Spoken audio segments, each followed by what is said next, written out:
아, 어서오세요. 재영님 어서오세요.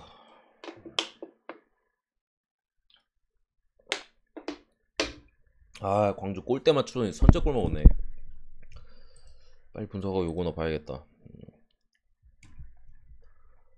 꼭 이런 경기에 골대 맞추고 원더골로 선제골 먹고 그지 같은 게리그.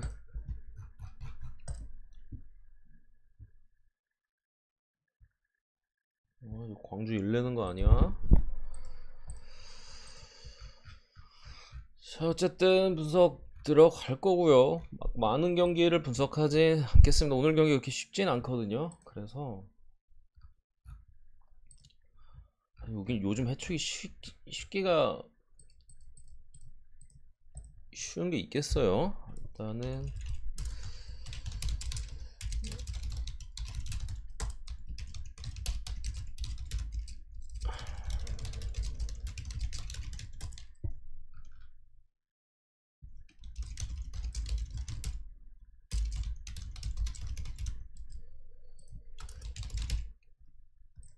정도 해가지고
자,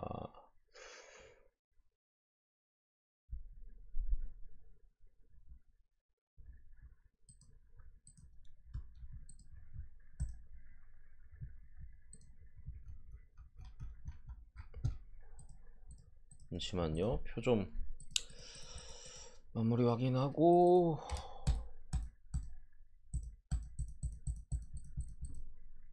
들어가겠습니다.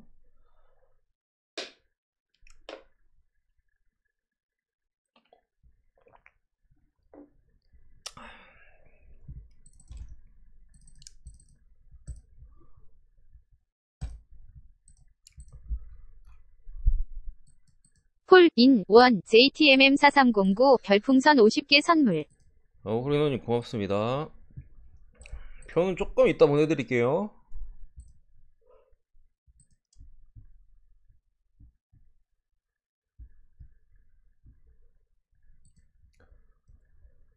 오랜만입니다. 그러게요. 오랜만에 오셨네. 자, 분석 들어가 보도록 하겠습니다. 첫 경기는 일단 배당은 좋은데 그렇게까지 좋아 보이는 경기는 아니고 마요르카 대 지로나 경기로 시작을 하면 에버튼 리버풀은 저는 잘 모르겠어요, 여러분들. 저는 솔직히 지금 리버풀 상태에서 똥배는 메리트는 없잖아요. 메리트가 없는 상황에서 이게 에버튼이 우패는 그 전에 영입 뺐고 게이에도 이제 파리에서 데려와서 바로 출전시킬 수도 있고 어쨌든 수비적으로 나갈 가능성이 높은데, 그리고 뭐 전방에 고든이나 이런 빠른 자원으로 역습을 때릴 텐데 솔직히 잘 예측은 안 돼요. 리버풀 아직 부상자도 여전히 많고 똥배 메리트도 딱히 없어 보이고 어느 봐도 오바배당이 좀 제 생각보단 짠 것 같고, 그래서 일단은 뭐 패스를 했는데 뭐 배팅한다면 승오바 찍는 게 맞는 것 같은데 배당 메리트가 없는 경기라고 봤습니다. 마요르카 대 지로나, 일단은 마요르카가 홈 경기고 정배를 받았습니다. 지로나 같은 경우가 2부에서 올라와서 최근에 어쨌든 뭐 헤타페를 상대로 홈에서 3대1 승리가 있었고, 지난 경기 이제 셀타한테 패배를 했었죠. 마요르카는 지난 경기 원정에서 라요 상대로 이제 무리키의 한방과 이런 것들을 포함해서 라요 원정 상당히 좀 쉽지 않은 경기장에서 이제 2대0 승리를 따냈고 오늘 이제 홈으로 돌아온 상태인데 마요르카 기본적으로 홈에서는 가닥은 있어요. 어느 정도 홈에서만큼은 경기력을 보여주는 상황에서 시즌 2승을 가져갈 수 있을 만한 팀을 만난 건 사실입니다. 다만 이제 불안한 부분은 이 팀 같은 경우 어쨌든 무리키 뚝배기와 이강인의 한 방을 위주로 하기 때문에 마요르카는 항상 신뢰가 있는 팀은 아니에요, 우리한테. 그게 안 터지면 못 이기거든요. 아니면 이제 강팀하고 할 때도 그게 터지면은 변수가 있는 팀. 어느 팀, 어느 경기를 하든 믿을 만한 경기는 아닙니다만, 이 경기는 분명히 해볼 만하다. 어서오세요. 미드필더 쪽에 바바가 불투명이긴 합니다만, 원래는 중요 선수인데, 지금은 뭐 그렇게 마요르카한테는 중용받고 있지는 않아요. 사실 이강인 무리키가 그래도 지금 핵심이라고 보면 되고, 나머지 자원들을 이제 잔바리짓 해주면서 수비해주고 요런 포지션이기 때문에 어쨌든 바바가 불투명, 지로나는 뭐 보로아 가르시아나 뭐 앙헬 에레라 같은 핵심 이제 임대에서 데려온 미드필더 자원들이 빠져 있는 상황에서 뭐 로메우 뭐 사우스햄튼에서 뭐 데려왔고 바에오나 토니빌라 같은 이제 공격 쪽의 자원들을 이제 임대로 또 임대였나? 발렌시아나 뭐 이런 데서 백업 자원들을 이제 빼왔는데 어쨌든 사실 데려오자마자 사용하기 좀 어려운 부분이 있고 마요르카도 데려온 놈은 있어요. 나스타시치라고 옛날에 뭐 맨시티에도 뛰었었고 분데스에서 좀 뛰다가 이제 마요르카가 이제 데려왔는데 그거는 솔직히 해변은 마요르카 쪽이 그렇게 빠지진 않거든요. 약간 국뽕 배팀 느낌으로다가 그래도 마요 쪽으로 한번 찔러보면 어떨까 싶은 그런 경기입니다. 마요 쪽으로 한번 찔러보면 어떨까 싶은 그런 경기라고 보고요. 두 번째 경기로는 피오렌티나 대 유벤투스, 요거 더비전이거든요. 요거 더비전이고 미리 말씀드리면은 일단은 꿀림 고맙습니다. 좀 이따 보내드릴게요. 피오렌티나가 지난 경기 있지 우디네세와의 원정 경기에서 1대0으로 졌잖아요. 피오가 로테이션을 많이 돌렸다. 그 경기 때 거의 뭐 절반 이상을 로테이션 돌렸어요. 거의 풀 로테이션이라고 봐도 될 만큼 그냥 뭐 싹 다 로테이션으로 돌렸고 오늘 경기 유벤투스를 담글 준비를 많이 했습니다. 어쨌든 근데 피오가 지금 부상자가 조금 많은데 니콜라스 곤잘레스 앞선의 선수가 빠져있고 덩컨이나 요런 미드필더 자원들 로테이션급 주전 로테이션급 자원이 빠져있고 유벤투스는 이제 포그바, 보누치, 스체스니가 돌아오자마자 부상으로 빠졌고 뭐 키사 같은 애들 계속해서 빠져있는 상황에서 이게 사실 디마리아만 없었으면은 유벤투스가 지금 당장에 오늘 그리고 계속 경기가 쉽지 않은 게 챔피언스리그 일정이 계속 있어요. 그래서 무슨 이거 솔직히 분석하는 입장에서는 너무 좀 어려운데 로테이션 계속 돌아갈 거고 이거 한데 어쨌든 파리 원정을 유벤투스가 떠난단 말이에요.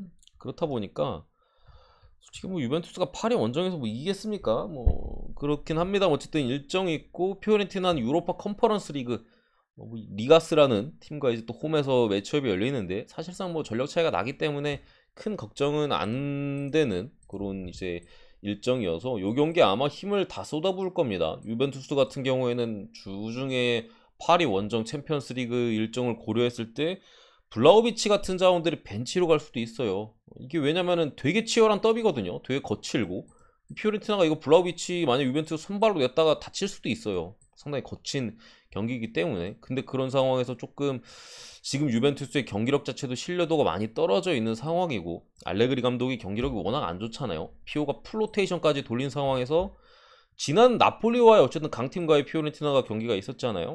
홈에 솔직히 경기력 나쁘지 않았어요. 나쁘지 않았었고 그런 좀 감안했을 때는 일단은 프렌을 받았고 피오렌티나 프렌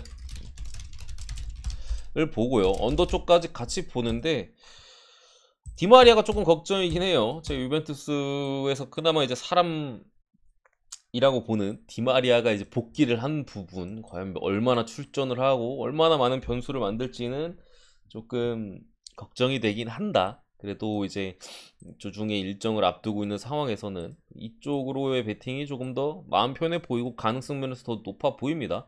지난번에 한번 유벤투스가 지난 시즌이었나? 피오렌티나와의 매치업이 좀 많았던 컵대회 포함해서 꽤 많이 만났던 것 같은데 그때 한번 또 유벤투스가 템백으로 그냥 90분 내내 하다가 마지막에 극장골 넣고 한번 넣었던 기억이 있어요. 피오렌티나가 충분히 그 경기를 기억하고 있을 걸로 보이고 또 무정도는 캐지 않을까 싶은 경기입니다. 저득점까지도. 광주가 전반 한 골 가져야 되는데.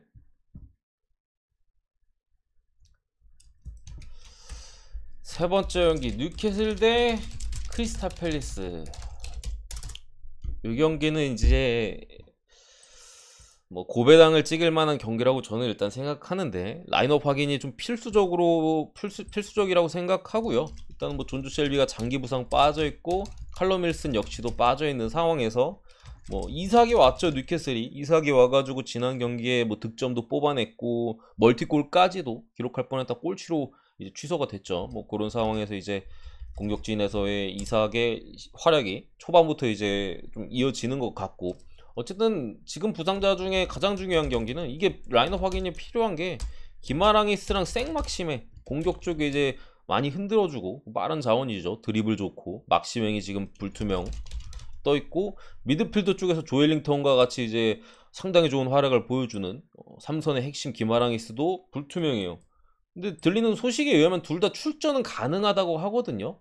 그래서 저는 일단은 나온다고 보긴 했어요. 대신 풀핏은 아닐 것이다 정도로 이제 사이즈로 봤는데 어쨌든 라인업 이때 얘네들 때문에 확인이 좀 필요해 보이고, 크리스탈 팰리스는 풀 라인업입니다. 메가더, 키퍼 버틀랜드, 뭐 톰킨스 수비 쪽에 뭐 퍼거슨 다 이제 백업 자원들이고, 백업 중에서도 뭐 순위가 조금 뒷순위인 선수들도 뭐 포함되어 있어요. 이런 상황에서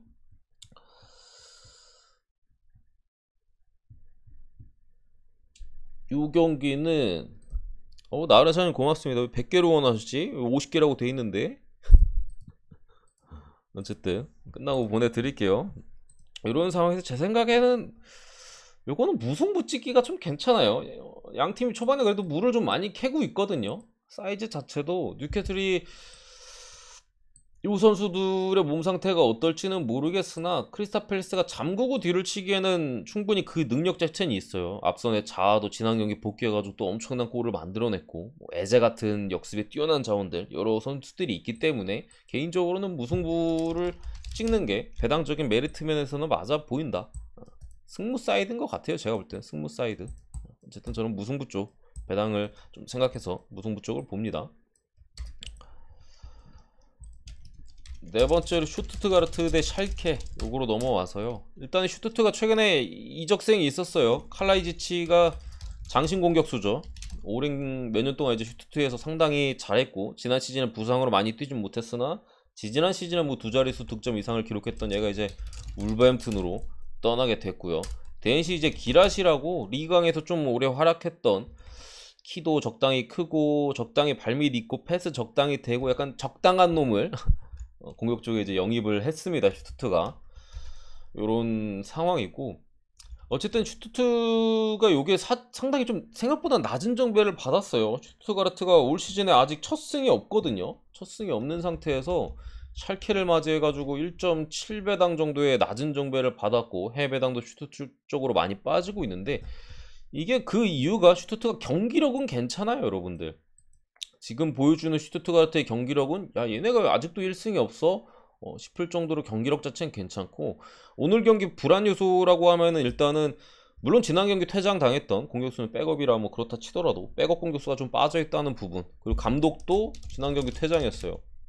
옐로카드 2장 받아가지고 항의하다가 이런 부분에서 좀 변수가 있다고는 봅니다만, 샬케 상대로 지금의 슈투트가르트의 경기력이라면 홈에서 첫 승을 노려볼만 하다라고 저는 생각을 하고요. 클라이지치가 빠진 부분이 좀 거슬리긴 합니다만, 데려온 놈이나 아니면 이제 사일러스 은바부 같은 애들도 어느 정도 지난 경기 솔직히 너무 못했거든요.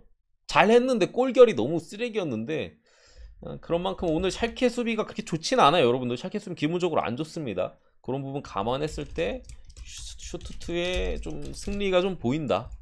첫 승이 좀 타이밍이라고 보여지고, 샬케 정도는 지금의 샬케의 수비를 생각했을 때는 잡고 가야 되는 게 제 생각에는 맞아 보이는 그런 경기라고 봅니다. 배당도 괜찮고.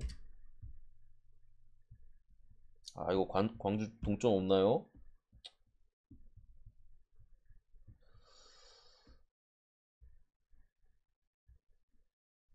잠시만요.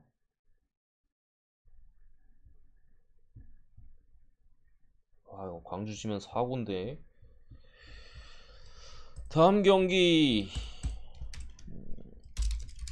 레알 마드리드. 지금 라리가의 전승팀이 몇 팀 없거든요.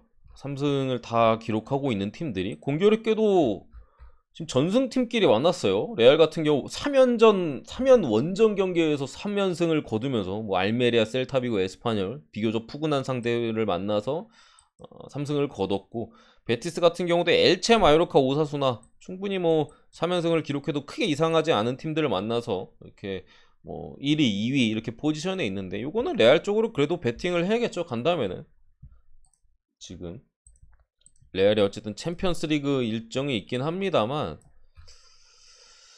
셀틱과의 경기이기 때문에 뭐 전력적인 확실한 우위, 물론 원정 경기라 좀 빡빡하긴 해요. 근데 어쨌든 그런 상황이고, 베티스도 지금 헬싱키, 핀란드라는 좀 먼 거리의 원정을 좀 떠나야 되는 그런 상황이에요. 마찬가지로의 일정이 지금 잡혀 있고, 이 경기는 뭐 1.33배, 상당히 똥배를 받았습니다만 베티스의 연승이 끊길 타이밍이 왔다.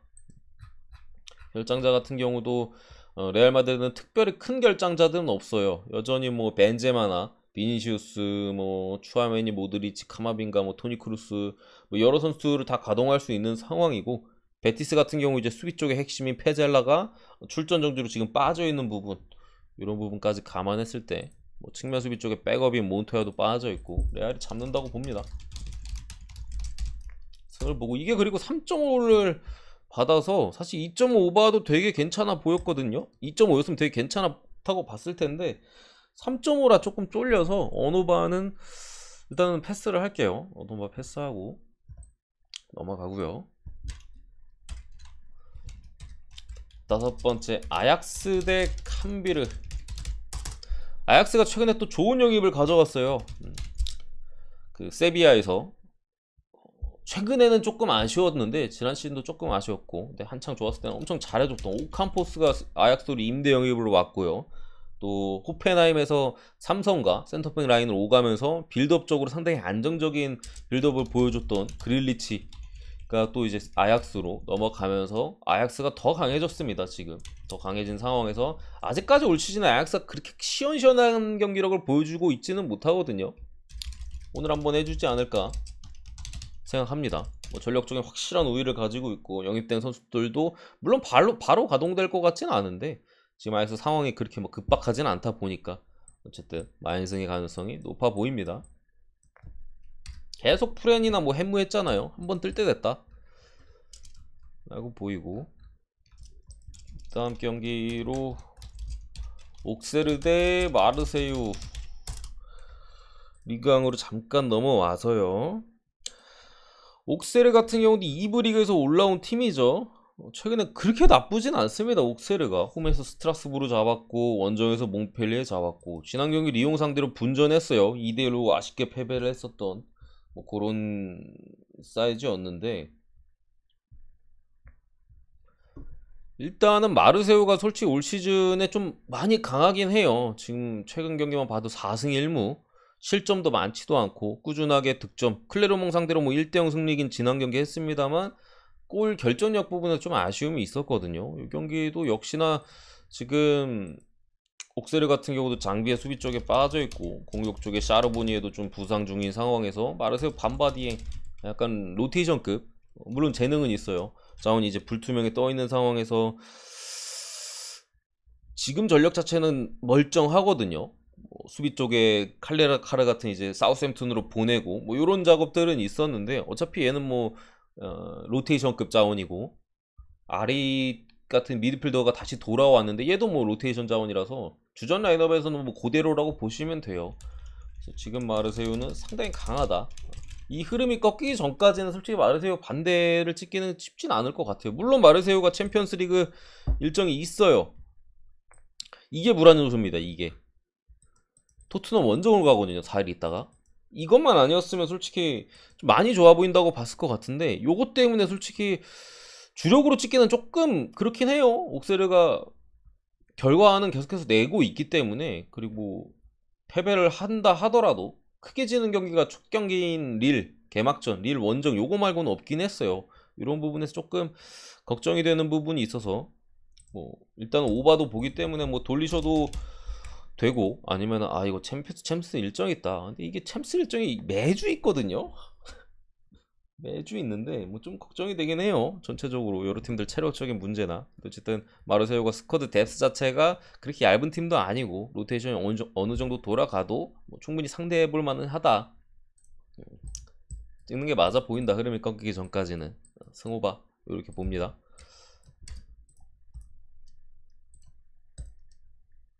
레미님 어서 오세요.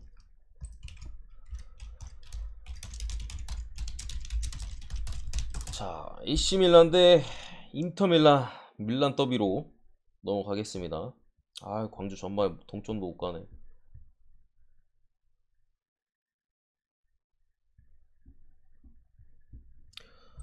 어쨌든 밀란 더비고 일단은 경기장을 같이 쓰긴 합니다만, 어쨌든 AC 밀란이 홈 포지션, 뭐 관중들의 그런 이슈만 있겠죠. 상황인데 부상자 쪽이 일단 양 팀이 조금 있어요.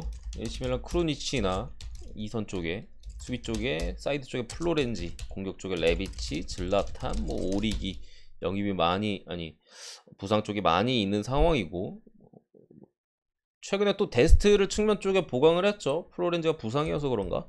아무튼 뭐 이런 사이즈고, 어린 선수인 이제 브랑크스 측면 쪽에 미드필더 쪽 또 보강을 한 상황이고, 인터밀란 같은 경우는 루카쿠, 미키타리안 이 빠져 있는 상황에서 라치오에서 또 아체르비 괜찮은 백업, 인터에서는 백업으로 뛸 것 같은데 어쨌든 요 선수를 또 데려왔고, 두 팀 다 역시나 챔피언스리그 일정이 주중에 또 있습니다. AC 밀란은 잘츠부르크 원정을 가고요. 인터 밀란은 바이에른 뮌헨과의 이제 홈 경기가 이제 펼쳐지는 뭐 그런 사이즈인데, 당연히 일정 면에서는 AC 밀란이 훨씬 나아요. 지난 사소올로 원정에서 로테이션도 뭐 살레마키오스가 좀 나왔었고, 토날리도 이제 벤치에 있었고 하기 때문에 로테이션도 살짝 한 2명 정도 돌아갔다고 보시면 되고, 앞으로 다음 경기 일정에서도 조금은 솔직히 바이에른 뮌헨하고 보는 것보다 잘쳐놓고 원정하는 게 100배 낫잖아요. 그렇기 때문에 일정에 이점이 있는 상황에서 역배를 받았다. 루카쿠도 없는데 그거는 그래도 AC 밀란 쪽에 프렌의 가능성이 저는 높다고 생각하고요. 기본적으로 무승부 확률이 조금 높은 경기 같아요. 제 생각에는 무지개 좀 좋은 경기 같긴 한데, 어쨌든 프렌 쪽의 가능성이 더 높아 보인다. 일정 면에서도 그렇고요. 그리고 마지막 경기로 들어가서 8번째 세비야 대 바르셀로나.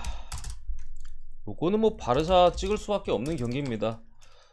세비야는 마르카오 영입한 이제 센터백이 여전히 부상, 아쿠냐 사이드백, 뭐 코로나 이런 애들이 지금 부상으로 빠져 있고, 오캄포스나 엘 하다디 얘네가 이제 다른 팀으로, 오캄포스 좀 전에 봤죠, 이적을 했고, 대신 이제 영입한 애들이 야누자이랑 돌베르를 데려왔어요. 야누자이는 이제 소시에다드에서 나간 다음에 이제 세비야로 합류를 한 거고, 돌베르 같은 경우 이제 지난 시즌 니스에 상당히 잘했는데 얘가 당뇨에 걸려가지고 아마 계속해서 치료를 받아야 되는 걸로 알고 있는데, 물론 그래서 임대로 데려온 것 같아요. 이번 시즌도 좀 잘 모르겠어요. 어쨌든 뭐 경합을 엔네실이나 이런 애들하고 좀 시키려는 것 같은데 이렇게 데려왔고, 바르셀로나는 기본적으로 데스트가 아까 나갔고, 오바메양 얘네가 나갔고, 측면이 문제였거든요. 사실 바르셀로나가 측면 수비 쪽에 약간 문제가 있었는데, 베에린 그리고 마르코스 알론소 아스날에서 그리고 첼시에서 각각 영입을 하면서 스쿼드 뎁스도 훨씬 더 깔끔해졌다. 오바메양 사실 약간 붕 뜨는 포지션이었고, 데스트도 바르셀로나에서 크게 적응하지 못했거든요. 얘네가 얼마나 해줄지 모르겠는데 제 생각에 마르코스 알론소는 확실히 좋은 영입이고, 베리는 그래도 평타는 칠 것 같다. 챔피언스리그 일정도 바르셀로나가 솔직히 훨씬 더 어려운 조에 있긴 해요. 세비야는 애초에 좀 탈락 가능성이 높은 사이즈고, 다음 경기가 바르셀로나가 대신에 이제 가장 약체인 풀젠과의 경기가 홈에서 열리고요. 세비야는 이제 맨체스터 시티를 홈으로 불러드립니다. 챔피언스리그 일정 자체도 바르샤가 훨씬 좋고, 안 찍을 이유가 전혀 없다. 바르샤 승 봅니다. 요 정도로 하고 오늘 해축구는 마무리하도록 하겠습니다.